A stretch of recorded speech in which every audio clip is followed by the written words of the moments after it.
ঠিক আছে, চল এখন গিয়ে দেখা করে আসি। এই বলে আকাশ আর রাফি বাসা থেকে বেরিয়ে আসলো। আসার সময় খালাকে বলে আসলো রাইসাকে খাবার খাইয়ে ঘুম পাড়িয়ে দিতে। আর রাফি আকাশ নিজের গাড়িতে উঠল। আকাশের গাড়ির সামনে এবং পিছনে 4টে গাড়ি আছে, সবগুলো আকাশের লোক। প্রায় 30 মিনিট পর মন্ত্রীর বাসায় চলে আসলো। আকাশকে দেখে মন্ত্রীর সিকিউরিটি গার্ড তাড়াতাড়ি গেট খুলে দিল। বাসার ভিতরে ঢুকে গাড়ি থেকে নেমে মন্ত্রীর বাসার দরজায় দাঁড়ালো। রাফি কলিং বেল চাপ দিল। কিছুক্ষণ পর আন্টি দরজা খুলে দিল। আকাশ আর রাফিকে দেখে বলল, আরে আকাশ, রাফি, তোমরা আসো, ভিতরে আসো। তা হঠাৎ আমার বাসায় কি মনে করে? আসলে আন্টি, আঙ্কেল আমাকে দেখা করতে বলেছে, তাই আসলাম। তা আঙ্কেল কোথায়? তোমার আঙ্কেল তো ওয়াশরুমে আছে, তোমরা সোফায় বসো, আমি তোমাদের জন্য নাস্তা পাঠিয়ে দিচ্ছি। থাক আন্টি, লাগবে না। আঙ্কেল কি জন্য ডেকেছে? কথাগুলো শুনেই চলে যাব, এই জন্য এসেছি। আপনাকে কষ্ট করতে হবে না। তুমি একটু বেশি কথা বলো, আমি তোমার কোনো কথা শুনতে চাই না। আজকে রাতের খাবার খেয়ে তারপর বাসায় যাবে। এই বলে মন্ত্রীর বউ চলে গেল। আসলে মন্ত্রীর বউ অনেক ভালো একজন মানুষ, কিন্তু মন্ত্রী এতটা ভালো না। এ কারণে মন্ত্রীর বউয়ের সাথে ভালোভাবে কথা বলে আকাশ। আর মন্ত্রীর বউ আকাশের জীবনের কাহিনী সব জানে। কিছুক্ষণ পর দেখে মন্ত্রী সাহেব ওপর থেকে নিচে নেমে আসলো। আকাশকে দেখে বলল, আরে আকাশ, তুমি কখন আসলে? আসার সময় কোনো অসুবিধা হয়নি তো? সোফায় বসতে বসতে কথাগুলো বলল। আমার কোনো অসুবিধা হয়নি। কেন ডেকেছেন আগে সেটা বলেন। আমার হাতে কিন্তু বেশি সময় নেই, একটা কাজে যেতে হবে। তুমি তো জানো সামনে নির্বাচন আসছে। গেলবার তো তোমার কারণে মন্ত্রী হয়েছি। আমি চাই এইবারে যেন কেউ মন্ত্রী হতে না পারে, এইবার আমি থাকতে চাই। কথা ঘুরিয়ে পেঁচিয়ে না বলে সোজাসুজি বলেন আমাকে কি করতে হবে। আমি চাই আমার বিপক্ষে প্রার্থী যেন এবার নির্বাচন করতে না পারে, তাকে তুমি বসিয়ে দিবে। তোমার যত টাকা লাগে আমি দিব। সেটা ঠিক আছে, কিন্তু টাকার অ্যামাউন্ট এবার কিন্তু বেশি লাগবে। 1 কোটি টাকা লাগবে। যদি দিতে পারেন তাহলে কাজ হয়ে যাবে। ঠিক আছে, আমি রাজি আছি। তুমি এখন অ্যাডভান্স 50 লাখ নিয়ে যাও, কাজ শেষ হলে বাকি টাকা পেয়ে যাবে। আপনি ভালো করেই জানেন আমি কাজের আগে সব টাকা না নিয়ে কাজ করি না। সো আগে সব টাকা পরিশোধ করতে হবে, তারপর আপনার কাজ হয়ে যাবে। ঠিক আছে, সালাম। রাসেলকে 1 কোটি টাকা দিয়ে দাও। ম্যানেজার ঠিক আছে বলে ভেতরে গিয়ে 1 কোটি টাকার একটা সুটকেস নিয়ে আসলো। মন্ত্রী আকাশের হাতে টাকা দিয়ে বলল, এই নাও, এখানে পুরো 1 কোটি টাকা আছে। আমার কাজটা যেন হয়ে যায়। আজ পর্যন্ত এই আকাশ কোনো কাজে ব্যর্থ হয়নি। আপনার কাজ মনে করেন হয়েই গিয়েছে। আপনারা এখন আসি। হ্যাঁ, হঠাৎ আন্টি আমাদের সামনে এসে বলল, খাওয়া দাওয়া না করে কোথাও যাওয়া হচ্ছে না, খাবার খেয়ে তারপর বাসায় যাবে। আমি সব কিছু রেডি করছি, তোমরা ফ্রেশ হয়ে টেবিলে গিয়ে বসো। কি আর করার, ওনার কথা ফেলতে পারলো না। আকাশ আর রাফি ওয়াশরুমে ঢুকে ফ্রেশ হয়ে তাদের সাথে খাবার খেয়ে বিদায় নিয়ে চলে আসলো। তারপর আকাশ তার আস্তানায় গেল। আস্তানায় গিয়ে দেখে আকাশের লোক নয়নকে চেয়ারে বেঁধে রাখছে। নয়ন আকাশকে দেখে বলল, তুই আমাকে ধরে এনেছিস কেন? যদি আমার ভাই জানতে পারে তুই আমাকে ধরে আনছিস, তাহলে তোকে দুনিয়ায় বাঁচিয়ে রাখবে না। তুই ভালো করে জানিস আমার কাজে কেউ বাধা দিলে আমি তাকে দুনিয়ায় বাঁচিয়ে রাখি না। তাহলে কেন আমার কাজে বাধা দিলি? হ্যাঁ, তোর লোক আমার ভাইয়ের এরিয়া থেকে চাঁদা তুলতে গেছে, তাই ওদের বাধা দিছি। আমরা কি কখনো তোর এরিয়া থেকে কোনো চাঁদা তুলেছি? তাহলে তুই কেন আমাদের এরিয়া থেকে চাঁদা তুলতে গেলি?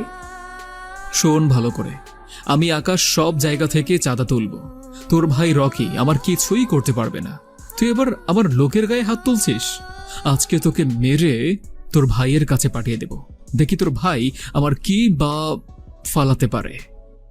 তুই একটা ভীতু। তোর যদি সাহস থাকে আমার ভাইয়ের সামনে আমাকে মেরে দেখা, তাহলে বুঝবো তোর অনেক সাহস। তোকে আমরা মাফিয়া কিং জানবো। ঠিক আছে, তাহলে আমি তোর চ্যালেঞ্জটা অ্যাকসেপ্ট করলাম। কালকে বিকেলে তোর ভাইয়ের আস্থানায় গিয়ে তোকে মারব। ওই, ওকে ছেড়ে দে। আকাশের কথা শুনে রাফি বলল, ওকে ছেড়ে দেওয়া কি ঠিক হবে? কালকে যদি মারতে না পারিস তাহলে ওদের সাহস বেড়ে যাবে। আরে ওকে আমি মারবো না, এসব ছোটখাটো পাতি নেতাকে মেহেদি মারবে। মেহেদি একাই ওদের জন্য যথেষ্ট। মানে মেহেদি তাহলে বেঁচে আছে? ও এখনো মরে নাই? আমরা তো ভেবেছিলাম মেহেদি আর দুনিয়াতে বেঁচে নাই। সেটা সময় হলেই দেখতে পাবি। ওই তুই এখনো দাঁড়িয়ে আছিস কেন? যা তাড়াতাড়ি যা, তা নাহলে তো তোকে আমার লোক মারতে মারতে একদম বের করে ফেলবে। এমনিতেই কালকে তোর দুনিয়ায় শেষ দিন।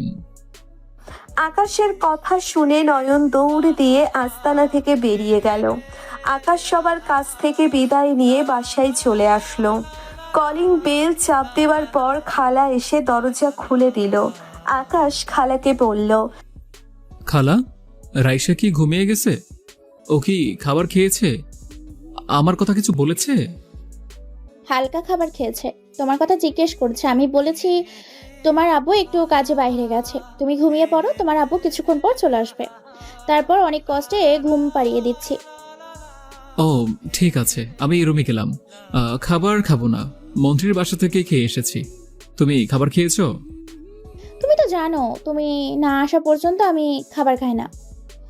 খালা, তোমার এই জিনিসটা আমার ভালো লাগে না। মানে খালি খালি আমার জন্য না খেয়ে বসে থাকো কেন? আমার কোনো ছেলে মেয়ে নেই, তোমাকে আমি নিজের ছেলের মতো দেখি, তাই তোমাকে ছাড়া খাবার খেতে পারি না। তুমি আমাকে রাস্তা থেকে তুলে এনে ঠাই দিছো, তোমাকে ছাড়া খাবার খাবো কেমন করে? খালা, আপনি আমার কেউ না, তারপরেও আপনি আমাকে নিজের ছেলের মতো দেখেন। তাহলে আমার আপন বাবা মা আমার সাথে এরকম করলো কেন? সেটা কি তুমি বলতে পারবে খালা? থাক বাবা, হয়তো তোমার কপালে লেখা ছিল, তুমি ওইসব নিয়ে চিন্তা করো না। তুমি রুমে গিয়ে ফ্রেশ হয়ে শুয়ে পড়ো, আমি খাবার খেয়ে রুমে যাব। ঠিক আছে বলে নিজের রুমে চলে আসলো। রুমে এসে দেখে রাইসা কোলবালিশ জড়িয়ে ধরে ঘুমিয়ে আছে। মেয়েটার চেহারার দিকে তাকালে কেমন যেন খারাপ লাগে।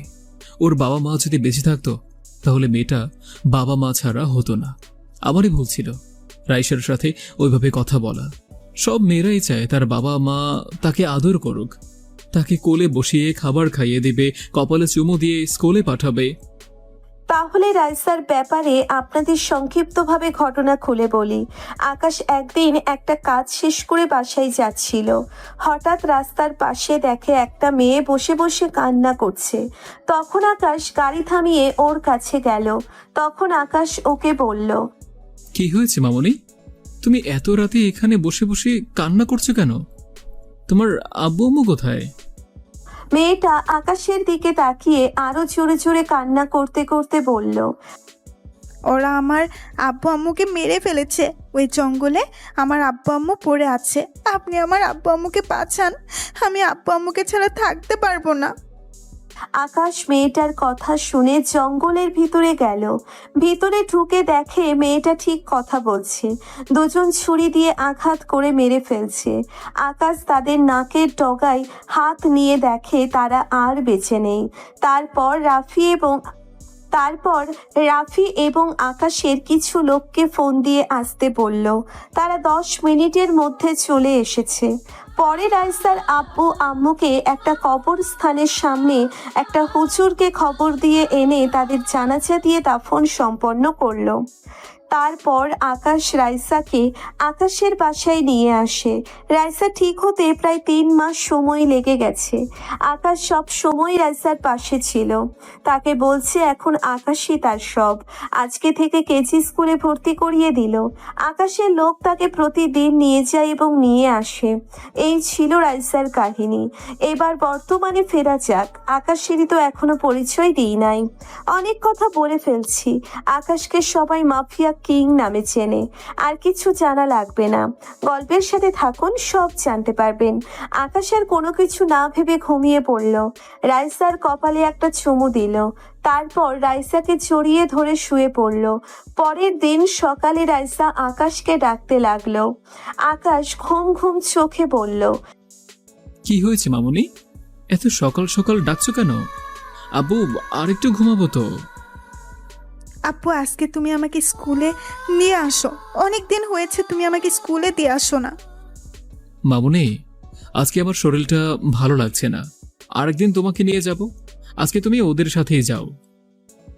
না, আজকে তুমি আমাকে স্কুলে নিয়ে যাবে। আমি তোমার লোকের সাথে যাব না। তুমি যদি আমাকে না নিয়ে যাও তাহলে আমি স্কুলে যাব না। কি আর করার, রাইসার চোরাচুরিতে শোয়া থেকে উঠে রাইসাকে বলল, ঠিক আছে মামুনি, তুমি রেডি হয়ে নিচে গিয়ে নাস্তার টেবিলে আব্বুর জন্য অপেক্ষা করো। আব্বু ফ্রেশ হয়ে আসছেই। ঠিক আছে আব্বু, তুমি আমার লক্ষ্মী আব্বু, তুমি আমার বেস্ট আব্বু। উম্মুয়া। রাইসা আকাশের কপালে একটা চুমু দিয়ে রেডি হতে লাগলো। আকাশ দাঁড়িয়ে না থেকে ওয়াশরুমে ঢুকে ফ্রেশ হয়ে আসলো। রাইসা রেডি হয়ে নিচে চলে গেল। আকাশ একটা জামা গায়ে দিয়ে নিচে চলে আসলো। চোখে এখনো অনেক ঘুম আকাশের, রাতে দেরি করে ঘুমিয়েছে তো। আকাশ নিচে এসে রাইসার পাশে একটা চেয়ার টেনে বসলো। রাইসাকে নিজের হাতে নাস্তা খাইয়ে দিতে লাগলো, সাথে আকাশও খাচ্ছে। বাপ মেয়ে নাস্তা করে বাসা থেকে বেরিয়ে গাড়ি নিয়ে রাইসার স্কুলে যেতে লাগলো ওরা। রাইসা প্রথম শ্রেণীতে পড়ে। আকাশের সামনে পিছিয়ে আকাশের লোক গাড়ি নিয়ে আসছে। কিছুক্ষণ পর রাইসার স্কুলের সামনে চলে আসলো আকাশ। রাইসা গাড়ির থেকে নামার পর হঠাৎ একটা মেয়ে আকাশের সামনে আসলো। ও এখানে কেমন করে? ওর তো বাসা দিনাজপুরে, তার মানে এখানে শিক্ষকতা করতে আসছে। কিন্তু ওদের তো কোনো কিছুর কমতি নেই, তাহলে এইখানে কেন আসলো? আগের থেকে অনেক সুন্দর লাগছে তাকে। হঠাৎ রাইসার ডাকে ধ্যান ভাঙলো আকাশের। রাইসা বলল, আব্বু তুমি কোথায় হারিয়ে গেলে? তোমাকে সেই কখন থেকে ডাকছি। উনি হচ্ছে আমাদের নতুন টিচার। তোমাকে ওনার কথাই গতকাল বলছি। কেমন আছো রাসেল? তোমাকে অনেক বছর পর দেখছি। তোমার মেয়েটা কিন্তু অনেক লক্ষ্মী। পায়েলের কথা শুনে আকাশ বলল, আলহামদুলিল্লাহ, আমি ভালো আছি। তা বড়লোক বাবার একমাত্র মেয়ে হঠাৎ কেজি স্কুলে চাকরি করতে আসলেন কেন? হ্যাঁ, আপনাদের তো টাকা পয়সার অভাব নেই। পায়েল আকাশের কথা শুনে বলল, আসলে আমি এখানে চাকরি করতে আসি নাই। আমার এক বান্ধবী এই স্কুলে চাকরি করে। তার মা অনেক অসুস্থ, তাই ওর হয়ে আমি এখানে আসি। সীমার আম্মু ভালো হয়ে গেলে আমি বাসায় ফিরে যাব। তা তুমি এখন কি করো? তোমার স্ত্রী কেমন আছে? আমার কাজ হচ্ছে খারাপ মানুষের ক্ষতি করা। তুমি হয়তো বাংলাদেশের একজন মাফিয়ার নাম শুনেছ। সেই মাফিয়া কিং আমি আকাশ। আর আমার সাথে যাদের দেখছো ওরা সবাই আমার লোক। তুমি তো এরকম কখনো ছিলে না। হঠাৎ তুমি এই পথে গেলে কেন? তুমি তো অনেক ভালো একজন ছেলে ছিলে। সবাই তোমার অনেক সুনাম করত। সেটা অনেক কাহিনী, আমি সেজন্যই কাউকে বলতে চাই না। আর তুমি বলছো না আমার স্ত্রী কেমন আছে, কারণ আমি এখনো বিয়েই করিনি, আর করার কোনো ইচ্ছেও নেই। তা এখন কি তোমার সেই অহংকার আছে এখনো?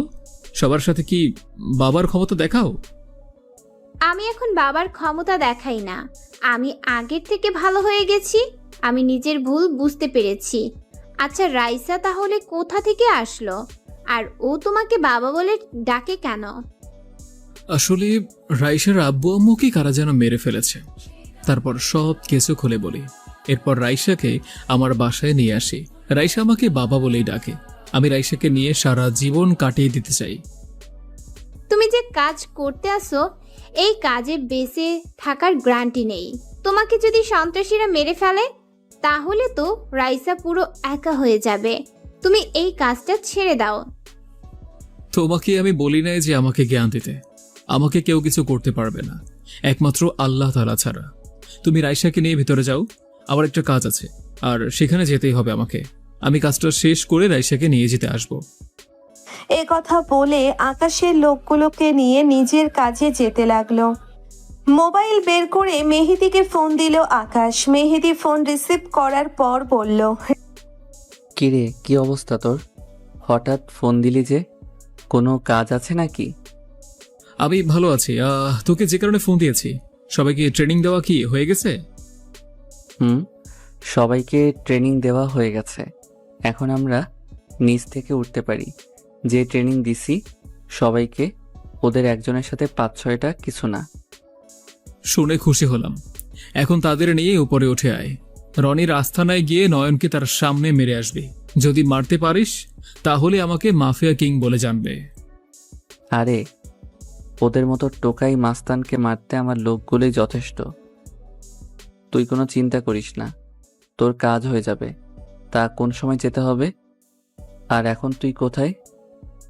তুই ওদের নিয়ে বিকেল 5টায় রনির আস্থানায় যাবি, আর আমি এখন রাফি এবং কিছু লোক নিয়ে মন্ত্রীর বিপক্ষ প্রার্থীর বাসায় যাচ্ছি।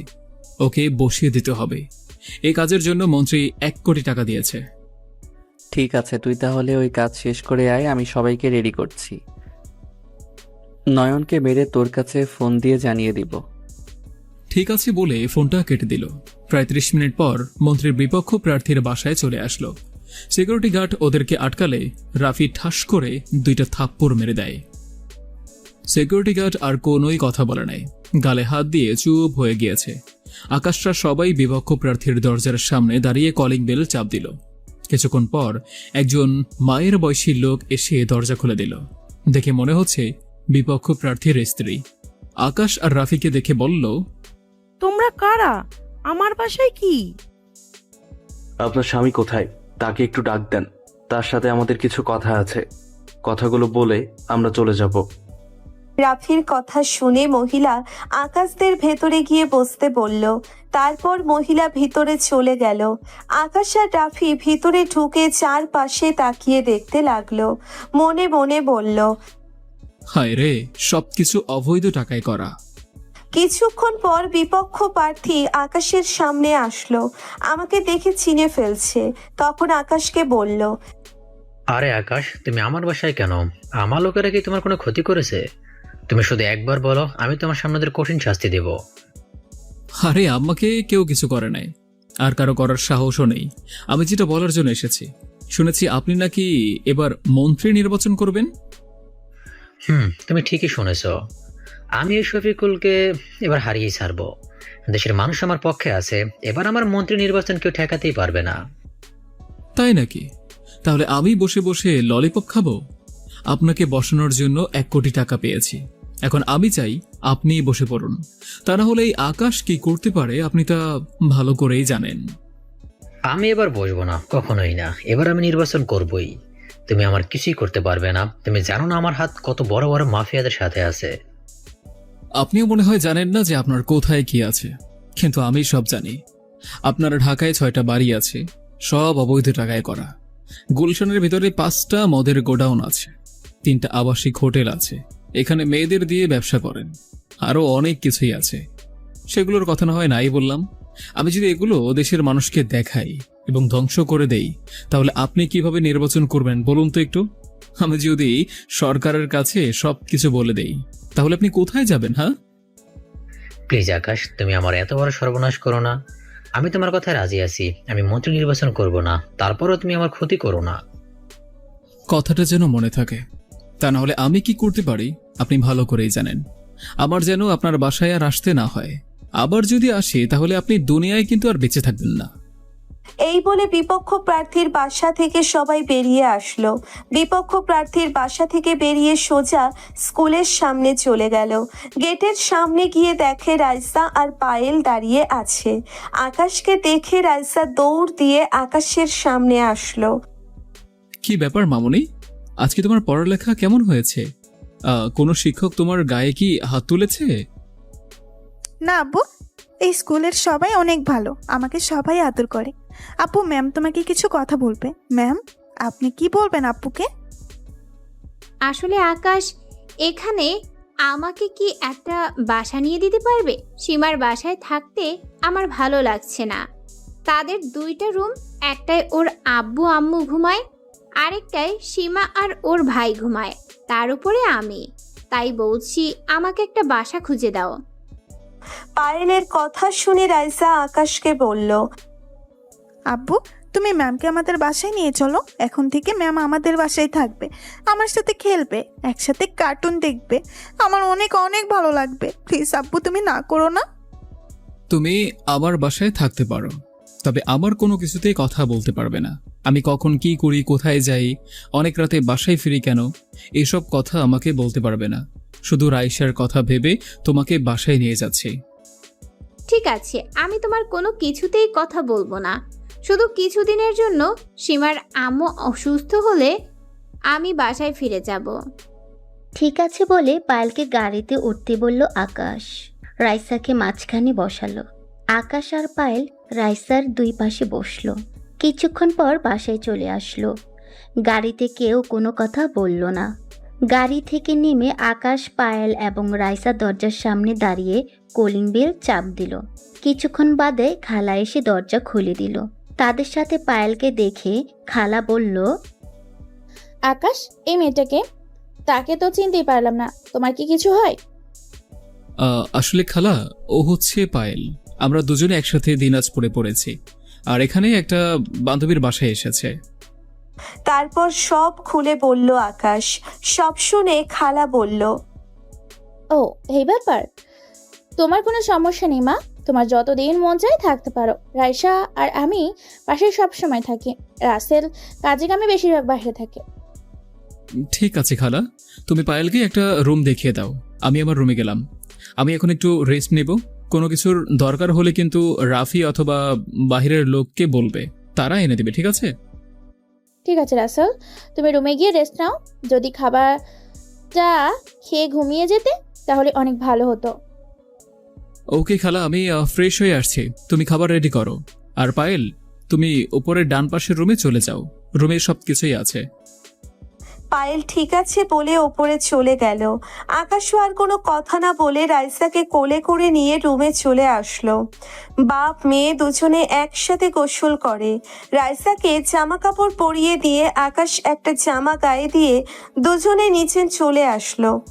আকাশ, খালা এবং রাইসা চেয়ার টেনে বসলো। তারপর পায়েলের জন্য অপেক্ষা করতে লাগলো। কিছুক্ষণ পর সিঁড়ির ওপর চোখ পড়তেই আকাশ চমকে উঠলো। দেখে পায়েল একটা নীল রঙের জামা গায়ে দিয়ে নিচে নামতে আছে। দেখতে অনেক কিউট লাগছে। আরে এই আকাশ কে বলছে? আকাশের জীবনে এসব ভালোবাসা হবে না? পায়েল নিচে এসে রাইসার পাশে একটা চেয়ার টেনে বসলো। তারপর খালা খাবার বেড়ে দিতে লাগলো। হঠাৎ দেখে রাফি এক জায়গায় দাঁড়িয়ে আছে। তখন আকাশ বলল, কিরে, তুই ওখানে দাঁড়িয়ে আছিস কেন? তোকে কি বলে বসাতে হবে নাকি? হ্যাঁ, নাকি তোর লজ্জা করছে অনেক আমাদের সাথে বসতে? আসলে তেমন কিছু না, তোরা খেয়ে নে, আমি পরে খাবো। আর একটা কথা বলবি তো তোর মাথা ফাটিয়ে ফেলবো। তাড়াতাড়ি চেয়ার টেনে বস। রাফি আর কোনো কথা না বলে একটা চেয়ার টেনে বসলো। খালাও তাদের সাথে বসে পড়ল। সবাই মিলে খাবার খাচ্ছে। আকাশ রাইসাকে খাইয়ে দিতে লাগলো, নিজেও খেতে লাগলো। হঠাৎ রাইসা বলে উঠল, ম্যাম, আপনি একা একা খাচ্ছেন? আমাকে খাইয়ে দিবেন না? আমার খুব ইচ্ছা করছে আপনার হাতে খাবার খেতে। সরি রাইসা, আমি মনে করছি তুমি তোমার আব্বুর হাতে ছাড়া অন্য কারো হাতে খাবার খাও না, তাই তোমাকে বলি নাই। তুমি হাঁ করো, আমি তোমাকে খাইয়ে দিচ্ছি। পায়েলের কথা মতো রাইসা হাঁ করলো। তারপর পায়েল রাইসাকে খাবার খাইয়ে দিতে লাগলো। আকাশ মনে মনে বলছে, রাইসা এই 2 দিনে পায়েলকে কত আপন করে নিয়েছে। আকাশের কাছেও অনেক ভালো লাগছে। সারা দিন কাজের মধ্যে থাকে আকাশ। রাইসাকে ঠিকভাবে সময় দিতে পারে না আকাশ। রাইসা কি সুন্দর করে পায়েলের হাতে খাবার খাচ্ছে। আকাশের খাওয়া শেষ হলে আকাশ রুমে চলে আসে। তারপর বিছানায় শুয়ে একটা ঘুম দিল। হঠাৎ মোবাইলের শব্দে ঘুম ভেঙে গেল আকাশের। ঘড়ির দিকে তাকিয়ে দেখে সন্ধ্যা হয়ে গেছে। তারপর মোবাইল হাতে নিয়ে দেখে মেহেদি ফোন দিয়েছে। আকাশ ফোন রিসিভ করার পর মেহেদি বলল, আকাশ, কাজ শেষ। নয়নের শরীর থেকে মাথা আলাদা করে ফেললাম। রনিকে পায়ের মধ্যে 2টা গুলি করেছি। রনি তার ভাইয়ের মরা দেহের সামনে বসে কান্না করছে। আসার সময় রনিকে ওয়ার্নিং দিয়ে এসেছি, আর কখনো যেন তোর কাজে বাধা না দেয়। যদি কখনো দেয় তাহলে ওর ভাইয়ের মতো তাকেও উপরে পাঠিয়ে দিব। শুনে খুব খুশি হলাম। রনি হয়তো আমাকে খুব ছোটখাটো মাস্তান মনে করেছে। আমার পাওয়ার সম্বন্ধে তার কোনো আইডিয়াও নেই। ও সিংহের গুহায় পা দিয়েছে। ঠিক কথা বলেছিস। এখন বল, আমরা কি করব? আবার কি মাটির নিচে চলে যাব, নাকি ওপরে থাকব? না, তোর উপরে থাকার দরকার নেই। তোরা আবার নিচে চলে যা। দরকার হলে আমি তোকে জানাবো। মেহেদি ঠিক আছে বলে ফোন কেটে দিল। আকাশ বিছানা থেকে উঠে ওয়াশরুমে ফ্রেশ হতে চলে গেল। ফ্রেশ হয়ে একটা জামা গায়ে দিয়ে রুম থেকে বেরিয়ে আসতেই কারোর সাথে ধাক্কা খেয়ে দুজনে নিচে পড়ে গেল। যার সাথে ধাক্কা খেলো সে আর কেউ নয়, পায়েল। পায়েলের ঠোঁটের সামনে আকাশের ঠোঁট। পায়েল ঘন ঘন নিঃশ্বাস নিচ্ছে। দুজন দুজনের দিকে তাকিয়ে আছে। ইচ্ছে করছে পায়েলের ঠোঁটের সাথে ঠোঁট লাগিয়ে দিতে, কিন্তু আকাশ নিজেকে কন্ট্রোল করে তাড়াতাড়ি উঠে গেল। আকাশ এক হাত বাড়িয়ে পায়েলকে উঠালো। তখন পায়েল বলল, সরি, আমি তোমাকে দেখতে পাইনি। তুমি এখনো ঘুমিয়ে আছো, তাই তোমাকে ডাকতে রুমে ঢুকছিলাম। হঠাৎ তুমিও রুম থেকে বেরিয়ে আসলে। সমস্যা নেই, আমি কিছু মনে করে নাই। আর রাইসা কোথায়? রাইসা আমার রুমে পড়তে বসেছে, তাকে পড়া দেখিয়ে তোমাকে ডাকতে আসলাম। ঠিক আছে, আমি বাইরে গেলাম, ফিরতে রাত হতে পারে। তুমি রাইসাকে খাবার খাইয়ে দিয়ে ঘুম পাড়িয়ে দিও। যদি কিছু মনে না করো একটা কথা বলি। আমি তোমাকে টাকা দিচ্ছি, আসার সময় আমার জন্য কিছু ক্যাডবেরি নিয়ে এসো। তোমার টাকা লাগবে না, আমার কাছে কি টাকা নেই? আমি বসে বসে খেলেও আমার টাকা ফুরাবে না। পায়েল আর কোনো কথা বলল না। আকাশ বাসা থেকে বেরিয়ে আসার পর রাফি আকাশের সাথে আসলো। আর আকাশের লোক সব সময় আকাশের সাথে থাকে। তারা একটা কাজে গেল। কাজটা শেষ করে আসতে একটু বেশি রাত হয়ে গেছে। আসার সময় পায়েলের কথা মতো এক কার্টুন ক্যাডবেরি নিয়ে আসলো বাসায়। আসার পর দরজার সামনে দাঁড়িয়ে কলিং বেল চাপ দেওয়ার পর পায়েল এসে দরজা খুলে দিল। আকাশ পায়েলকে দেখে বলল, কি ব্যাপার, তুমি এখনো জেগে আছো কেন? রাইসা কি ঘুমিয়ে গেছে? তাকে খাবার খাইয়ে ঘুম পাড়িয়ে দিলাম। আমি তোমার জন্য অপেক্ষা করতে লাগলাম। খালা এতক্ষণ ছিল, আমি ওনাকে রুমে পাঠিয়ে দিচ্ছি। তো তুমি এত রাতে জেগে আছো কেন? তোমাকে বাসা থেকে বেরিয়ে যাওয়ার সময় বলছি না যে আমার আসতে রাত হবে? ওটা কোনো ব্যাপার না। আর আমার ঘুম আসছিল না। আমার ক্যাডবেরি কোথায়? তুমি কি বাচ্চা নাকি যে তোমার জন্য আমি ক্যাডবেরি নিয়ে আসব? আর তুমি আমার কে যে তোমাকে আমার ক্যাডবেরি এনে দিতে হবে? শুনে একটু। ও আচ্ছা, এটাও তো সত্যি কথা। আমি আপনার কে? ঠিক আছে, লাগবে না। আপনি আপনার মেয়ের জন্য এনেছেন, এটাই তো সবচেয়ে বড় কথা। আমার জন্য আনতে হবে এমন তো কোনো কথা নেই। পায়েল কিছুটা অভিমানী করে কথাটা বলে সেখান থেকে চলে গেল। আর এদিকে আকাশ মুচকি হাসছে। আকাশ তারপর পায়েলের সঙ্গে যেতে শুরু করলো উপরে। আর পায়েলের হাতে ক্যাডবেরি দেওয়ার পরে আকাশ তার রুমে এসে ঘুমিয়ে গেল। আর হঠাৎ করেই মাঝরাতে আকাশের মোবাইলটা বেজে উঠল। আর আকাশ ফোন হাতে নিয়ে দেখতে পারলো মেহেদি তাকে কল দিয়েছে। আর মেহেদি কল দিয়ে বলতে লাগলো, আকাশ, জানি না কে বা কারা লোকজন নিয়ে আমাদের গোডাউনে অ্যাটাক করেছে। আমাদের সব কিছু পুড়িয়ে ফেলেছে। আমরা আগুন নিভানোর চেষ্টা করছি, তুই তাড়াতাড়ি আয়। আকাশ কথাটা শুনে তাড়াতাড়ি করে উঠে গেল। আর তাড়াতাড়ি করে বাসা থেকে বেরিয়ে তার গাড়িতে করে সোজা চলে আসলো সেই গোডাউনের কাছে। গোডাউনের কাছে আসার পরে ফায়ার সার্ভিস এবং তার কিছু লোকজন আগুন নেভানোর চেষ্টা করতেছে গোডাউনের মধ্যে প্রায় তার কোটি টাকার সম্পদ ছিল। আর এগুলো কিভাবে নষ্ট হয়ে যাচ্ছে আকাশের দেখেই অনেক বেশি কষ্ট লাগছে। আর হঠাৎ করেই আকাশের মোবাইলটা বেজে উঠল। আর মোবাইলটা বেজে ওঠার পরেই তখন ওপাশ থেকে কেউ একজন বলতে লাগলো, আমি তোকে বলেছিলাম না যে তুই আমার কোনো কিছু করতে পারবি না, আর উল্টো এখন তোরই ক্ষতি হয়ে গেল। দেখতে পারলি আমার সঙ্গে লাগলে তোর কি অবস্থা হতে পারে? এটা তো শুধুমাত্র ট্রায়াল দেখানো হলো। যদি এর চেয়েও বেশি কিছু করার চেষ্টা করিস তাহলে পরবর্তীতে আমি ঠিক কি করতে পারি সেটা তুই ভালো করে জানিস। এখন তো বুঝতেই পারলি আমি কে।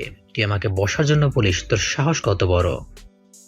রফিক চৌধুরী, তুই আমার গোডাউনের মধ্যে হাত দিয়ে অনেক বড় ক্ষতি করে ফেলেছিস। এই গোডাউনে আগুন লাগার আগেও ছিলি তুই অন্যের শত্রু, কিন্তু এখন তুই আমার শত্রু হয়ে গেলি। তুই 3 ঘন্টা থাক, তোর এর চেয়ে বেশি কিছু হবে। আমার তো শুধুমাত্র সামান্য ক্ষতি হয়েছে, তবে এই সামান্য ক্ষতিটাই আমার কাছে অনেক বেশি কিছু। তুই আমার জায়গায় হাত দিয়েছিস, ক্ষতি কতটা হয়েছে সেটা বড় কথা নয়। আমার জায়গায় হাত দিয়ে সাহস দেখিয়েছিস, আর এই জন্য তোকে অনেক বড় মাসুল দেওয়া লাগতে পারে। রেডি থাক। তুই আমার কোনো কিছুই করতে পারবি না। আমার সঙ্গে বড় বড় মাফিয়ারা রয়েছে, আর এই মাফিয়াদের শত্রু হলো একমাত্র তুই। তার জন্যই আমি ওদের সঙ্গে হাত মিলিয়েছি। তোর তো শুধু এখন পতন হতে থাকবে। আর তুই নিজে থেকে বলবি একদিন আমার পায়ের কাছে এসে যে তোকে ক্ষমা করে দেওয়ার জন্য আমি আপনার হয়ে কাজ করতে চাই। তুই নিজে থেকে একদিন এই কথা বলবি। তোর আন্ডারওয়ার্ল্ড আর থাকা হবে না, বুঝতে পারলি? এই আন্ডারওয়ার্ল্ড শুধুমাত্রই আকাশের। আকাশের ছাড়া এই আন্ডারওয়ার্ল্ড অন্য কারো হতেই পারে না, বুঝতে পারছিস? আমি যেদিন থেকে থাকবো না সেদিন এই আন্ডারওয়ার্ল্ড থাকবে না। এই আন্ডারওয়ার্ল্ড শুধুমাত্র আমার ব্যক্তিগত সম্পদ। তবে একটা কথা বলে রাখি, এরপরে আর আমার সঙ্গে লাগতে আসিস না। যদি আরেকবার লাগতে আসিস তাহলে কিন্তু তুই নিজেই বরবাদ হয়ে যাবি। যেভাবে আসিস ঠিক সেভাবেই থাক। এত উপরে ওঠার চেষ্টা করিস না, আমাদের হাত অনেক উপরে। এই বলে রফিক চৌধুরী কল কেটে দিল। আর রফিক চৌধুরী কল কেটে দেওয়ার পরে আকাশ ভাবতে লাগলো কিভাবে কি হয়ে গেল। রফিক চৌধুরীর এত বড় সাহস হয়ে গেল, সে কিনা গোডাউনের মধ্যে আগুন লাগিয়ে দিয়েছে তার লোকজনের মাধ্যমে। কিন্তু আকাশের কেন জানি এটা বিশ্বাস করতে কষ্ট হচ্ছে। আর তখনই রাফি আর মেহেদি দুজনেই চলে আসলো। আর রাফি মেহেদি দুজনেই আসার পরে ওখান থেকে তখন রাফি আকাশকে বলতে লাগলো, আমার তো সত্যি ভাবতে কষ্ট হচ্ছে, রফিক চৌধুরীর মতো লোক তোর গোডাউনের মধ্যে আগুন লাগিয়ে দিয়েছেন। ও কি করে জানতে পারলো তোর এখানে গোডাউন আছে? এসব কথা তো ওর জানার কোনো কথাই নয়। আমি নিজেও বুঝতে পারছি না ও এত কম সময়ের মধ্যে আমার ব্যাপারে এত খোঁজখবর কিভাবে নিল।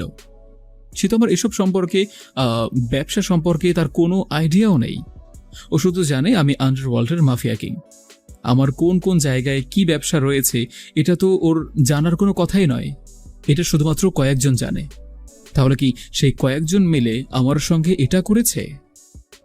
আমার তো মনে হচ্ছে আমাদের মধ্যে থেকে কেউ খবরটা লিক করে দিয়েছে রফিক চৌধুরীকে, আর তারপর রফিক চৌধুরী এটার সুযোগ নিয়ে এসব কাজ করেছে। এখানে প্রায় কোটি টাকার মালামাল নষ্ট হয়ে গেছে। আমার মালামাল নষ্ট হয়েছে সেটা কোনো কথা নয়। মানুষ প্রায় 10 জনের মতো মারা গিয়েছে। এই 10 জনের পরিবারকে আমি কিভাবে জবাব দেব? হ্যাঁ, ওদের পরিবার, ওদের ফ্যামিলি যখন আমাকে প্রশ্ন করবে কেন লোকগুলো মারা গেল, কেন তাদের আপনজন মারা গেল, তখন আমি তাদেরকে কি উত্তর দেব? তখন আমার কি কোনো উত্তর দেওয়ার মতো কোনো কিছু থাকবে? সকালবেলা দেখবি সবাই চলে আসবে। সবাই আসার পরে যখন জিজ্ঞেস করবে তখন আমি গিয়ে কি বলবো এটা ভাবতেই তো আমার গা শিউরে উঠছে। থাক, এত টেনশন করার কোনো কিছু নেই। কপালে যেটা আছে সেটা হয়ে গেছে। এখন খুঁজে বের করতে হবে কে বা কারা কার সাহায্য নিয়ে এসব কাজ করেছে। ওই রফিক চৌধুরীকে আমরা দেখে নেব। ওই রফিক চৌধুরী কিভাবে নির্বাচনে পাশ করে সেটাই এখন দেখার পালা। এভাবেই সারা রাত পার হয়ে যায়। আর সকালবেলা আকাশ তাড়াতাড়ি করে তার লোকজন নিয়ে মন্ত্রীর বাসায় চলে আসলো। মন্ত্রীর বাসায় আসার পরে দেখতে পারলো মন্ত্রী হয়তো কোথাও বের হচ্ছিল। আর তখন আকাশকে দেখে বলতে লাগলো, আকাশ, আমি তোমার ব্যাপারটা শুনেছি, টিভিতেও দেখলাম। তোমার সঙ্গে এই বিষয় নিয়ে আমি এসে কথা বলবো। আমি আপাতত একটা জায়গায় যাচ্ছি সম্মেলনে, তুমি চাইলে আমার সঙ্গে যেতে পারো। আপনার সঙ্গে এখন সম্মেলনে যাওয়ার মতো পরিস্থিতিতে আমি নেই। আপনি সম্মেলনের পরেও যেতে পারবেন। আগে আমার কথাটা শোনেন। আমার গোডাউন পড়িয়েছে, সেটার ক্ষতিপূরণ নিতে আমি আপনার কাছে আসিনি। এখানে কার হাত রয়েছে সেটা আপনার কাছে জানতে এসেছি। আপনি নিশ্চয়ই জানেন। পাগল হয়ে গেছো? তোমার গোডাউনে কারা আগুন লেগেছে সেটার খবর আমি কি করে জানবো? আমি তোমার কাজ নিয়েই ব্যস্ত থাকি। ওসব আমার কাজ তোমাকে দিয়ে করাই, কারণ তুমি ছাড়া আমার কাজগুলো কেউ করে দিতে পারবে না। আমি কোনো কিছু ভাবতে পারছি না। আমি 2 দিনের মধ্যে খবর জানতে চাই কে বা কারা আমার গোডাউনের মধ্যে আগুন লাগিয়েছে। আমার মনে হয় এগুলো আপনি বের করতে পারবেন। আমি চাইলেই বের করতে পারি, কিন্তু আমি বের করব না। আপনি নিজে এগুলো থেকে বের করবেন। ঠিক আছে, তুমি চিন্তা করো না। আমি আমার লোকজনকে বলছি, ওরা সমস্ত কিছু তোমার কাছে খবর দিয়ে দেবে। আপাতত আমি সম্মেলনে যাচ্ছি, তুমি আমার সঙ্গে চলো। তোমার সম্মেলনে যাওয়ার খুবই প্রয়োজন, ভবিষ্যৎ এমপি বলে কথা। আমাকে এমপি বানিয়ে দিলে তখন তো আপনাদের ভাত উঠে যাবে, কারণ আমি এমপি থেকে মন্ত্রী হব, মন্ত্রী থেকে প্রধানমন্ত্রী, তখন তো আপনাদেরকে আমি নাকে দড়ি দিয়ে ঘোরাবো। তার চেয়ে ভালো হয় না যেখানে আছি সেখানেই থাকি?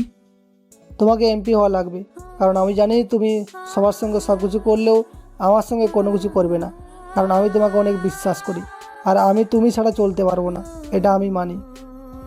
ঠিক আছে, চলুন সম্মেলনে যাওয়া যাক। সম্মেলনে গেলে মানুষ আমাকে হয়তো নতুনভাবে চিনবে। আজ থেকেই শুরু হলো নতুন মিশন উপরে ওঠার। এদিকে আকাশ মন্ত্রীর সঙ্গে সেই সম্মেলনে যেতে শুরু করলো, আর ওদিকে লেডি কুইন রফিক চৌধুরীর সঙ্গে দেখা করলো। রফিক চৌধুরী তখন লেডি কুইনকে সব কিছু বলতে লাগলো আকাশের ব্যাপারে, আর সব কিছু শোনার পরে লেডি কুইন তখন রফিক চৌধুরীকে বলতে শুরু করলো, আপনি কোনো চিন্তা করবেন না, আপনি হবেন মন্ত্রী, আর এই নির্বাচনে আপনি জয়ী হবেন। ওই সাইফুল আর আকাশ আপনার কোনো ক্ষতি করতে পারবে না। এটা তো শুধুমাত্র ট্রায়াল দিলাম, এখনও তো অনেক কিছু বাকি আছে। আর ওই আকাশকে আমি যদি আমার নিজের হাতে না মেরেছি, আমার নাম লেডি কুইন নয়। তুমি যেভাবে বলেছিলে আমি আকাশকে ঠিক সেভাবেই কথা বলেছি, কিন্তু আমার মনে হয় না আকাশ আমাকে ছেড়ে দেবে। আকাশ আমাকে যেখানে পাবে সেখানেই গুলি করবে, আর আকাশ কতটা ভয়ঙ্কর সেটা আমি ভালো করেই জানি। আমার তো ভয় করছে আকাশ যদি আমাকে তার আগেই মেরে দেয়। এত ভয় পাওয়ার কোনো কিছু নেই। আপনি যদি মন্ত্রী হতে পারেন তাহলে আমার জন্য অনেক সুবিধা হবে। আমি আমার সকল ব্যবসা আমি খুব সহজেই চালাতে পারবো, বুঝতে পেরেছেন? আর তাই আপনাকে মন্ত্রী হওয়া লাগবে। আর আপনাকে মন্ত্রী হতে যা কিছু করা লাগে সকল কিছু আমি খরচ করব, সকল কিছু আমি দেব। আপনি শুধু দেখে যান আমি কি করি। সেটা ঠিক আছে, কিন্তু আমাকে পর্যাপ্ত পরিমাণে সাপোর্ট আর সিকিউরিটি দেওয়া লাগবে। আমার পাশের লোকগুলোকে আমি নিজেই বিশ্বাস করতে পারছি না, কারণ ওরা আকাশের কাছে কোনো কিছুই না, শুধুই মাসি। আকাশের ব্যাপারে আরো ভালোভাবে খোঁজ খবর নেওয়া লাগবে। কে আছিস? আকাশের ব্যাপারে ভালো করে খোঁজ নেও, তার আগে পেছনে ভবিষ্যৎ সব কিছু খুঁজে বের কর। আমার সব কিছু জানা লাগবে, আর ওর কাছ থেকে আন্ডারওয়ার্ল্ড আমার দখল করা লাগবে, যেভাবেই হোক। লেডি কুইনের কথায় তার লোকজন সকলেই তাদের কাজে লেগে গেল। আকাশের ব্যাপারে সবকিছু খুঁজে বের করলো। আকাশের এদিকে সম্মেলনের কাছে অনেক বেশি ব্যস্ত হয়ে পড়ল, আর মন্ত্রী হওয়ার কথা সবার সামনে ঘোষণা করলো এবারের এমপি ইলেকশনে আকাশ প্রার্থী। মন্ত্রী তার নিজের বক্তব্য দেওয়ার মাঝেই কথাটা বলেছে, আর আকাশ এসব শোনার জন্য প্রস্তুত ছিল না। আকাশের কোনো ইচ্ছে নেই এসব রাজনীতি করার জন্য। আর এদিকে লেডি কুইন তার লোকজন দিয়ে আকাশের ব্যাপারে সব কিছু খুঁজে বের করলো, আর আকাশের ব্যাপারে সব কিছু খুঁজে বের করার পরে তখন লেডি কুইনের লোক রাকিব বলতে লাগলো, বস, আমার কাছে খাবার এসেছে। আকাশ তার মেয়ে এবং আরেকটা মেয়ে নিয়ে তাদের বাসায় থাকে, তবে ওর বাসায় অনেক সিকিউরিটি, ওখানে প্রবেশ করা অসম্ভব। আমাদের যা কিছু করা লাগবে বাহিরে থেকে করতে হবে। ওর মেয়েটা ওর নিজের নয়, ওই মেয়েটাকে রাস্তার পাশে পেয়েছিল, কেউ যেন তার মা বাবাকে খুন করে দিয়েছে। আর আকাশ তখন ছোটবেলা থেকেই তাকে লালন পালন করতে শুরু করে। এখন আকাশ তার নিজের মেয়ের মতো করেই তাকে ভালোবাসে, কখনো এমনটা মনে হয় না যে তার নিজের মেয়ে নয়। আকাশ তাকে নিজের মেয়ের মতোই মনে করে, আর তার মেয়ে দেখার জন্য এখন পায়েল নামের একটা মেয়ে এসেছে, আর আকাশের মেয়েরা ওই নতুন মেয়েটাকে তার মায়ের মতোই ভালোবাসে। আমার মনে হয় পায়েল এবং আকাশের মধ্যে ভালোবাসার সম্পর্ক রয়েছে, আর ওরা কিছুদিন পরে হয়তো বিয়েও করতে পারে। আর ওদের রান্নাবান্না করার জন্য তার সম্পর্কে খালা রয়েছে। গুড, আমি তো এইগুলোই চেয়েছিলাম জানার জন্য। এইগুলো জানতে পেরে আমার অনেক উপকার হলো। এখন কোনোভাবে যদি একবার আকাশের মেয়ে এবং তার ভালোবাসার মানুষ পায়েলকে তুলে আনতে পারা যায়, তাহলে আকাশের সব কিছু আমাদের কাছে চলে আসবে। কিন্তু এটা অনেক বেশি রিস্ক হতে পারে। বস, এটা আসলে অনেক বেশি রিস্ক হয়ে যাবে, কারণ আকাশের লোকজন ছায়ার মতো ওদের পাশে থাকে, তবে বোঝা যায় না যে ওদেরকে কেউ সিকিউরিটি দিয়ে রাখছে। আকাশ এটা লুকিয়ে রেখেছে, আর আমি গোপন সংবাদের মাধ্যমে এগুলো জানতে পেরেছি। যা করা লাগবে সবকিছু সামনাসামনি থেকে করতে হবে, যেন আকাশের লোকজন কোনোভাবে বুঝতে না পারে। হ্যাঁ, আমি খুব ভালো করেই বুঝতে পেরেছি। থাক, এইসব কিছু নিয়ে আর তোর টেনশন করতে হবে না। এবার যা করার সব কিছু আমাকেই করতে হবে। যা, এবার তুই তোর নিজের কাজ কর। একথা বলার পরে রাকিব চলে গেল। রাকিব চলে যাওয়ার পরে এদিকে লেডি কুইন খুব ভালো একটা প্ল্যান তৈরি করে ফেলেছেন। আর পরের দিন সকালবেলা রাইসার স্কুলের সামনে লেডি কুইন চলে আসলো ছদ্মবেশ ধারণ করে। আর রাইসার স্কুলের সামনে এসে দাঁড়িয়ে আছে। আর কিছুক্ষণ পরেই রাইসা যখনই বের হলো তখনই লেডি কুইন ছদ্মবেশী টিচার সেজে তাকে বলতে লাগলো, কি ব্যাপার আম্মু, তুমি কোথায় যাচ্ছ? আমি তো তোমার সঙ্গে দেখা করার জন্যই এসেছি। চলো আমরা দুজন মিলে গিয়ে ফুচকা খাবো। তুমি না অনেক বেশি ফুচকা পছন্দ করো। কে আপনি? আমি তো আপনাকে চিনি না। আর আমি আপনার সঙ্গে ফুচকা খেতে কেন যাব? আমার নতুন আম্মু আসবে, তার সঙ্গে আমি বাসায় গিয়ে ফুচকা খাবো। আমি বাইরের জিনিস খাই না, বাবা নিষেধ করে দিয়েছে। বুঝতে পেরেছেন আপনি?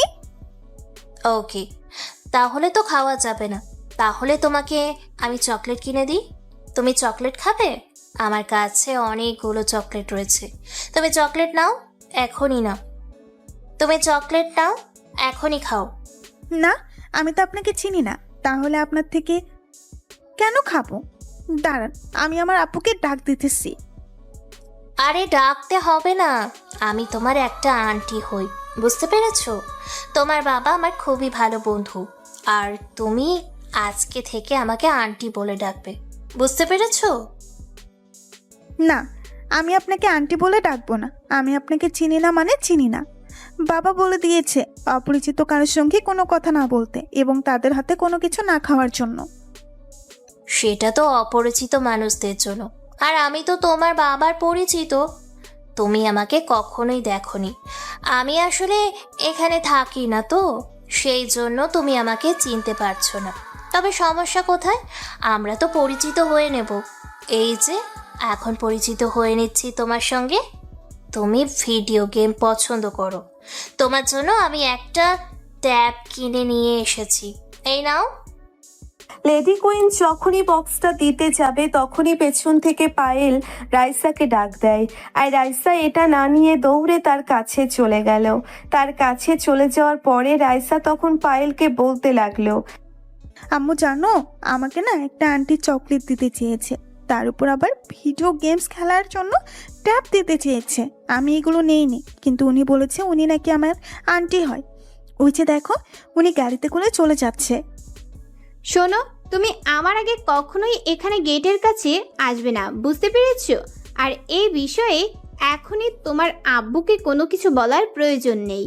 যদি আবারও আসে তখন তুমি তোমার আব্বুর কাছে বলবে, বুঝতে পেরেছো? আর অন্যের দেওয়া কোনো জিনিস কোনো কিছু খাবে না আমাকে না বলে। আগে আমাকে জানাবে, তারপরে তুমি খাবে, ওকে? এই কথা বলার পরে পায়েল এবং রাইসা দুজনেই বাসায় চলে আসলো। বাসায় আসার পরে ফ্রেশ হয়ে খাওয়া দাওয়া করলো। আর এদিকে আকাশের জন্য অপেক্ষা করতে লাগলো। কিন্তু এদিকে আকাশ তার কাছে ব্যস্ত থাকায় দুপুরে বাসায় আসতে পারছে না। আর এদিকে পায়েল তাকে বারবার কল দিয়েই যাচ্ছে। আর পায়েলের কলটা রিসিভ করলো। আর কলটা রিসিভ করার পরে পায়েল তখন আকাশকে বলতে লাগলো, কি ব্যাপার, তুমি কোথায় আছো? তাড়াতাড়ি করে বাসায় আসো, আমরা দুজনেই খাবার খাওয়ার জন্য একসঙ্গে বসে আছি। কখন আসবে আর কখন আমরা খাবো? প্লিজ, আমি এখন অনেক ব্যস্ত আছি, তাই আমি এখন বাসায় এসে খাবার খেতে পারবো না। তুমি রাইসাকে নিয়ে খাবার খেয়ে নাও। একটু বুঝতেই তো পারছো, আমাকে ফোন করো না এখন প্লিজ। এসব আজে বাজে কাজ না করলে তোমার পেটের ভাত হজম হয় না, তাই না? সবাই মিলে একসঙ্গে খাবার খাবো। রাইসা নিজেই বলেছে যে বাবাকে ছাড়া খাবে না, তো এখানে আমি কি করতাম? তুমি বুঝতে পারছো না কেন? আমি সত্যিই এখন অনেক ব্যস্ত আছি, যার জন্য আমি আসতে পারবো না। প্লিজ তুমি রাইসাকে মানিয়ে নিয়ে তুমি নিজেও খেয়ে নাও, ওকে? আমি যখন ছিলাম না তখন তো তুমি ঠিকই রাইসাকে সময় দিতে, আর এখন আমি এসে গেছি তো এই জন্য তোমার আর গায়ে লাগছে না। ঠিক আছে, তোমার আশা লাগবে না, তুমি তোমার কাজ নিয়ে ব্যস্ত থাকো, আর আজকে কিভাবে বাসায় ঢুকো সেটাই দেখবো। এদিকে তখনই আকাশ কল কেটে দেয়। আকাশ কল কেটে দেওয়ার পরে তখন পাশে থাকা রাফি আকাশকে বলতে লাগলো, দোস্ত, মেয়েটা তোকে অনেক বেশি ভালোবাসে রে। মেয়েটা তোর কাছে কোনো কিছুই চায় না, শুধু চাই তোর কাছে থাকার জন্য। এটাই সবকিছু ছেড়ে দিয়ে তোর ভালোবাসার জন্য এসে গেছে। তুই আর তাকে কষ্ট দিস না। তুই এবার তাকে বিয়ে করে নে। যেহেতু তোরা একই বাড়িতে আছিস, তোরা কোনো কিছু হওয়ার আগেই তোরা বিয়েটা করে নে। তুই সব কিছু জেনেও আমাকে বিয়ের কথা বলছিস? এখনো কি আমার বিয়ে করা সম্ভব? হ্যাঁ, আর এমন তো না যে আমি এসবের জন্য পাগল হয়ে গেছি। হ্যাঁ, ওর প্রতি আমার ফিলিংস কাজ করে, এটা ঠিক আছে। কিন্তু ভাই দেখ, বিয়ে মানে তো অন্য কিছু। ও অন্য রুমে থাকে, আমি অন্য রুমে থাকি, তাহলে তো সমস্যা কোথায়? হ্যাঁ, এটা তুই ঠিক বলেছিস, কিন্তু দেখ, একটা মেয়ে যখন ভাববে যে ও তো আমার হাজবেন্ড, আর একটা মেয়ে যখন মনে করবে তার স্বামীকে তার আগলে রাখা সম্ভব, তাহলে এটা অন্যরকম ভালো লাগা। মানে আমি তোকে বলে বোঝাতে পারছি না। ও তো এখন তোর স্ত্রী না, ও কি বলে শান্তি পাবে বল? একটু দূরে থাকতেও তোর প্রতি অন্যরকম ভালোবাসা কাজ করবে, তোরই অন্যরকম লাগবে, দেখতে পাবি। তুই কি বোঝাতে চাচ্ছিস আমি খুব ভালো করেই বুঝতে পারছি। ঠিক আছে, তুই যেহেতু বলছিস, আজকেই কাজী অফিসে গিয়ে আমরা বিয়ে করে নেব। আর রাইসা ওকে খুব ভালোভাবেই আপন করে নিয়েছে, এখন আম্মু বলতেও শুরু করে দিয়েছে। আমাদের পক্ষে রাইসার জন্য হলেও পায়েলকে আমার কাছে রাখতে হবে। আবারও তুই ভুল কথা বললি। রাইসার জন্য নয়, তুই তোর নিজের ভালো থাকার জন্য পায়েলকে তোর সঙ্গে রাখবি। আর রাইসা তো অন্য সাবজেক্ট। পায়েল রাইসাকেও অনেক বেশি ভালোবাসে রে। তারপর আকাশ তার নিজের কাজ করতে শুরু করলো আর বিকেল বেলা বাসায় ফিরলো। বাসায় ফেরার পরে তখন পায়েলকে নিয়ে সোজা কাজী অফিসে চলে আসলো। আর মোটামুটি পারিবারিকভাবেই তাদের বিয়েটা হয়ে যায়। আকাশের যত বন্ধুবান্ধব, যত লোকজন ছিল, সকলেই বিয়েতে উপস্থিত ছিল। আর বিয়েটা করার পরেই আকাশ সন্ধ্যার সময় পায়েলকে বাসায় রেখে সোজা চলে যায় তার কাছে। তার এখন গোডাউনের মধ্যে সকল মালামাল আবার নতুন করে তুলতে হবে, ব্যবসাটা আবার নতুন করে করতে হবে। যতটা ক্ষতি হয়েছে তার কিছুটা হলেও রিকভারি করা লাগবে। আর এ কারণে আকাশ অনেকটা ব্যস্ত সময় পার করছেন। আর এদিকে পায়েলের অনেক বেশি ভালো লাগছে আকাশকে তার নিজের করে পেয়েছে, কিন্তু তার মনের মধ্যে কেমন যেন অস্থিরতা লাগছে। আর এই কারণে রাইসা তাকে বলতে লাগলো, সত্যি কি এখন আমি তোমাকে নিজের আম্মু হিসেবে পেয়ে গেছি? তুমি তো আমাকে ছেড়ে কখনোই যাবে না, কথা দাও। আমি তোমাকে এবং বাবাকে একই সঙ্গে চাই, ওকে? না মা, তোমাকে ছেড়ে আমি আজকে থেকে কোথাও যাব না, কারণ তোমার বাবা তো আমাকে সারা জীবনের জন্যই এ বাড়িতে রেখে দিয়েছে, বুঝতে পেরেছো? রাইসা এবং পায়েল দুজনেই কথা বলতে লাগলো আর দুষ্টুমি করতে লাগলো। আর এদিকে আকাশ তার নিজের কাজে ব্যস্ত ছিল। আর আকাশের কাছে মেহেদি কল দিল। মেহেদি কল দেওয়ার পরে আকাশকে যেটা বলল সেটা শোনার জন্যে মোটেও প্রস্তুত ছিল না। আকাশকে মেহেদি তখন ওপাশ থেকে বলতে লাগলো, বস, আমি সবকিছু জানতে পেরে গেছি। এটার পেছনে কে আছে? কে তোকে পেছন থেকে বাঁশ দেওয়ার চিন্তা ভাবনা করছে?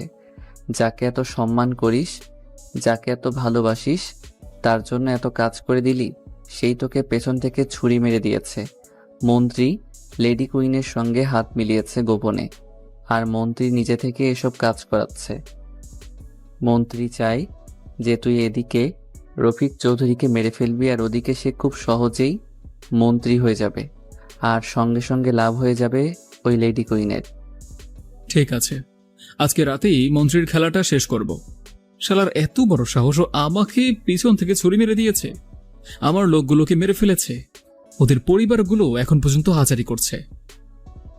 তাহলে আমি সবকিছু ব্যবস্থা করি, তুই সবকিছু ব্যবস্থা কর। ওই মন্ত্রীকে আজকে পৃথিবী থেকে বিদায় করে দেব। তার কত বড় সাহস, এসে পেছন থেকে এভাবে ছুরি মেরে দিয়েছে। আমি সকল কিছুর প্রমাণ পেয়ে গেছি। আমি তোর কাছে সবকিছু পাঠিয়ে দিচ্ছি। আমার কাছে সিসি ক্যামেরা ফুটেজ রয়েছে। এখানে মন্ত্রী এবং লেডি কুইন কথা বলেছে, কথা রেকর্ড করা আছে। কথা বলে আকাশ তার অন্য একটা গোডাউনে চলে আসলো। এটা তার অন্য একটা আস্তানা। আর আস্তানায় আসার পরে আকাশের যত লোকজন ছিল সবাইকে একসঙ্গে বলতে লাগলো কিছু কথা। আর এদিকে লেডি কুইন এবং তার লোকজন নিয়ে রাইসা এবং পায়েলকে কিডন্যাপ করে নেয়। আর এদিকে কিডন্যাপ করে নিয়ে যায় জঙ্গল বাড়িতে। সেখানে মন্ত্রী এবং তার সকল লোকজন রয়েছে। আর এদিকে মন্ত্রী তার লোকজন দিয়ে রফিক চৌধুরীকে মেরে ফেলেছে। পায়েল খুবই ভালো করেই বুঝতে পারছিল যে এমন কিছু হতে যাচ্ছে তাদের সঙ্গে। আর পায়েল তখন ওদেরকে বলতে লাগলো, তোরা আকাশের যে পরিমাণ ক্ষতি করেছিস তার জন্য তো আকাশ তোদেরকে একমাত্র মৃত্যুই দিতে পারে, কিন্তু আমাদের দুজনকে তুলে এনে অনেক বড় ভুল করে ফেলেছিস। তোদের বাঁচার যতটা আশঙ্কা ছিল এখন সেটাও নেই। আমাদের গায়ে হাত দিয়ে অনেক বেশি ভুল করেছিস। শালে আর কোনো কথা বলবি না। আজকে না তোর বাসরাত ছিল? আজকে বাসরটা তুই আমাদের সবার সঙ্গে করবি। তোকে তো আজকেই বিকেলবেলা আকাশ চৌধুরী বিয়ে করেছে, আর এখন পর্যন্ত বাসরাত করেনি। আর আজকে আমাদের সবার সঙ্গে বাসরাত করে দিস সবার সামনে। মন্ত্রী সাহেব, আপনার না বাসরাত করার ইচ্ছে? আপনি নিন, আপনার ভক্তের স্ত্রীকে ভোগ করতে এখনো পুরো ইনটেক রয়েছে। হ্যাঁ, সেটা তো দেখতে পাচ্ছি। আর এই জন্যই তো আমি তাকে আমার লোকজন দিয়ে তুলে এনেছি। শালির এত দেমাগ কোথায় যাবে? সবার সামনে আমি তোকে নষ্ট করব, দেখি তোর নগর এসে কি করতে পারে। তোদের পায়ে ধরে কথা বলছি, তবু প্লিজ এসব কথা বলিস না রাইসার সামনে। আমি চাই না আমার মেয়ের সামনে এসব কথা শুনতে। তোরা শুধু অপেক্ষা করতে থাক, আকাশ আসবে, আকাশ ভয়ঙ্কর ভাবে আসবে।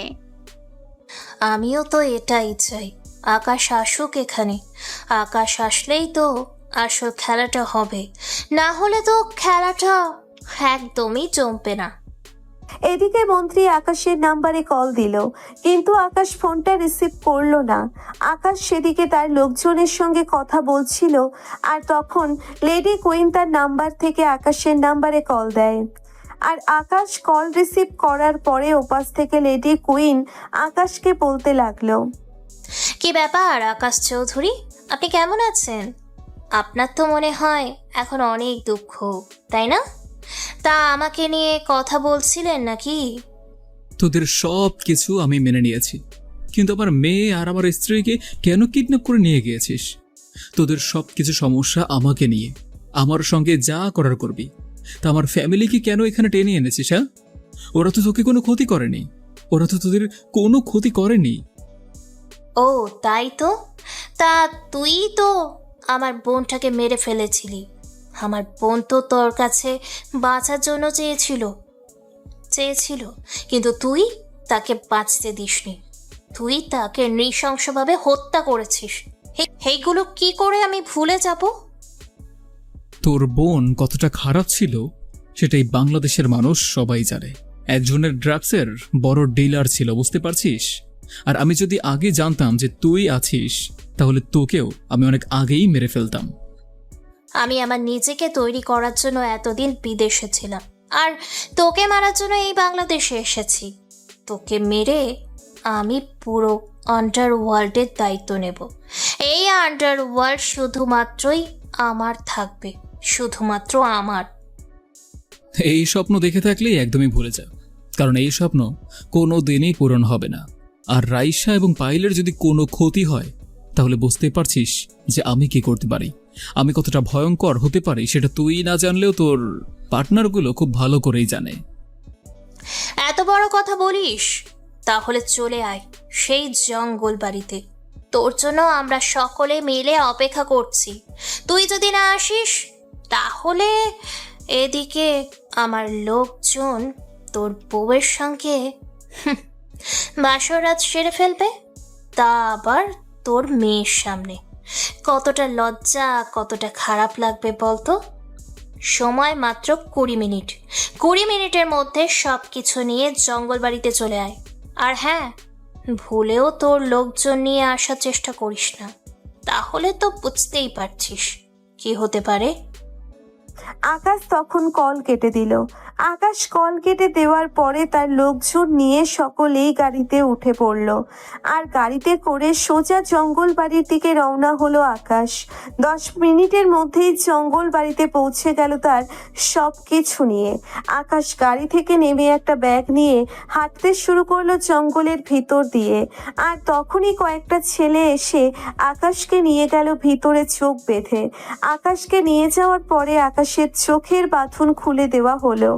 আকাশের চোখের বাঁধন খুলে দেওয়ার পরে মন্ত্রী তখন আকাশকে দেখে বলতে লাগলো, তুই আমাকে ছবল দেওয়ার চেষ্টা করেছিলি তাই না? তুই মন্ত্রী হয়ে আমাকে খেয়ে ফেলবি? ওই দিন কথাটা অনেক বেশি বুকে লেগেছিল, আর তার জন্যই তো আমি আমার সকল কিছু সাজিয়ে ফেললাম।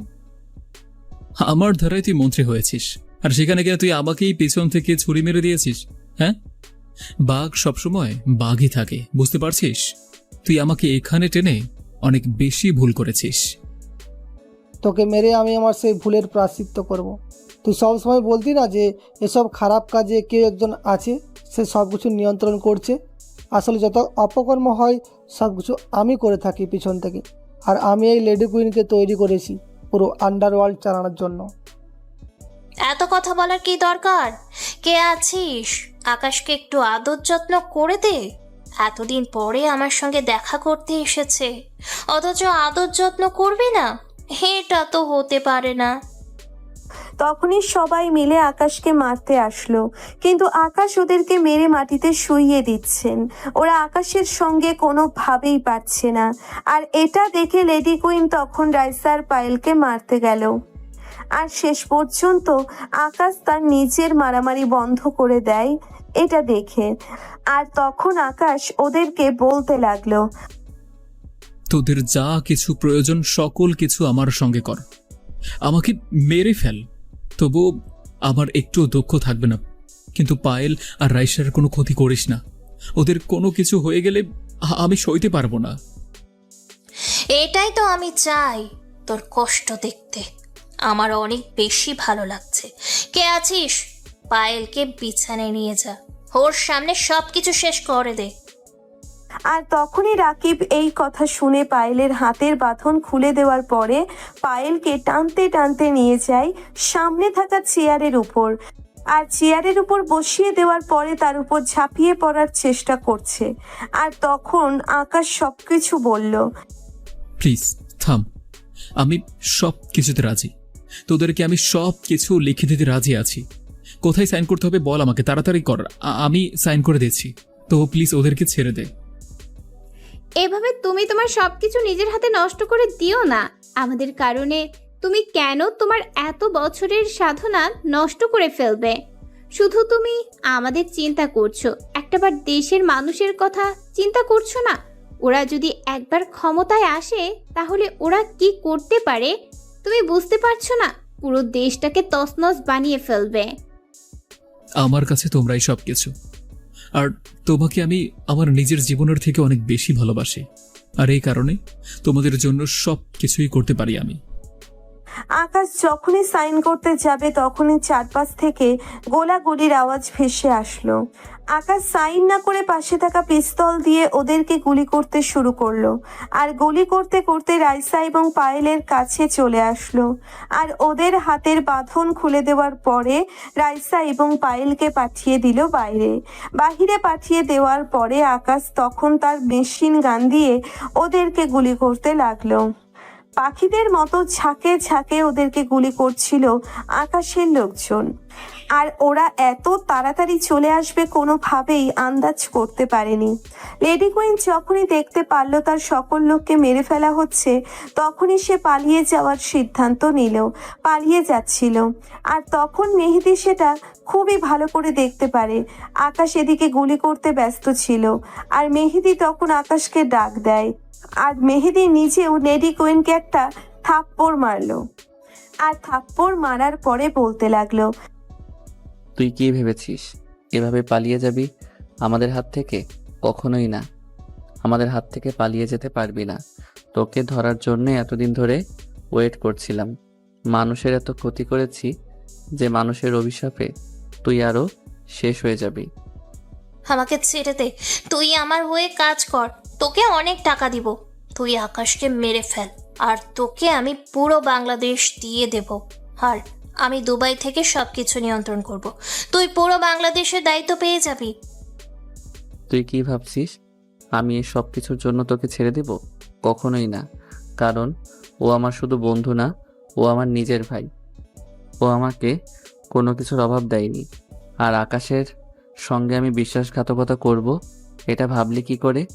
আমি চাইলে পুরো বাংলাদেশ দায়িত্ব নিতে পারি আকাশের কাছ থেকে। আকাশ অনেকবার আমাকে বলেছে, কিন্তু আমি নেইনি। এসব কিছু আমি চালাতে পারবো না। আমি যেভাবে আছি ঠিক সেভাবেই ভালো আছি। আকাশ তখনই চলে আসলো।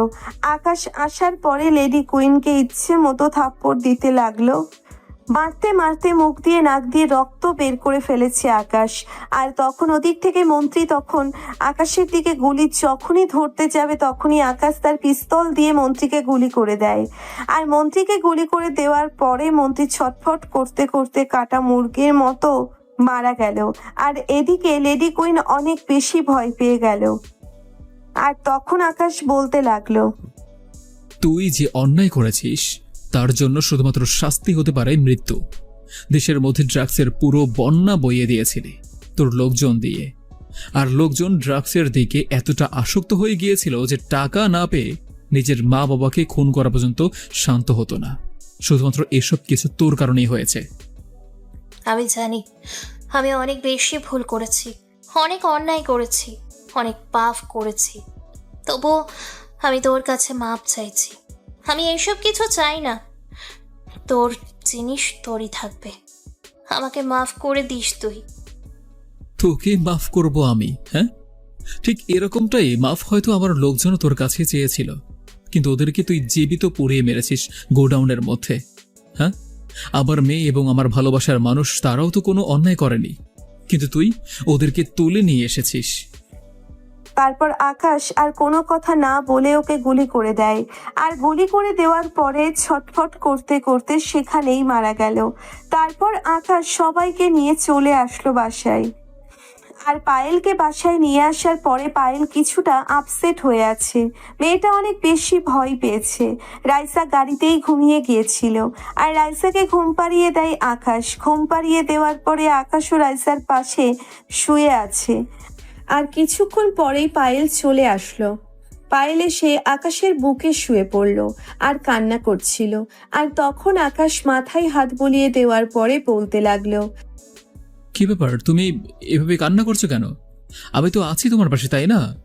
আর আজকে তো আমাদের বিয়ে হয়েছে, আজকে আমাদের বাসর রাত, তবুও কেন কান্না করছো আমাকে পেয়ে? আজকে তোমার যদি কোনো কিছু হয়ে যেত তাহলে আমি কাকে নিয়ে বাঁচতাম? তুমি যে আমার শেষ সম্বল। আমি সব সময় আল্লাহর কাছে দোয়া করেছিলাম আমি যেন তোমার কাছে আবারও ফিরে আসতে পারি। আরে পাগলি, আমার কোনো কিছুই হবে না যদি তোমার ভালোবাসা আমার সাথে থাকে। আর এখন আর কোনো কথা হবে না, ঠিক আছে?